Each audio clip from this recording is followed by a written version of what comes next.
Welcome to Tech Leveler, and in this quick video I'm going to show you how to change the autofill credit card on your iPhone. Now if you keep coming to pay for things on your credit card on your iPhone and it keeps autofilling to an old credit card, this can be highly embarrassing, especially if you're at a till. You can change which is the default credit card, or you can completely delete it and add a new one. I'm going to show you how to do that. So first let's head over to the iPhone settings here on the home screen.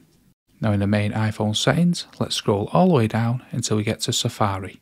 Now within Safari, let's scroll all the way down until we get to the general section here, and then you'll see autofill. So let's tab into that.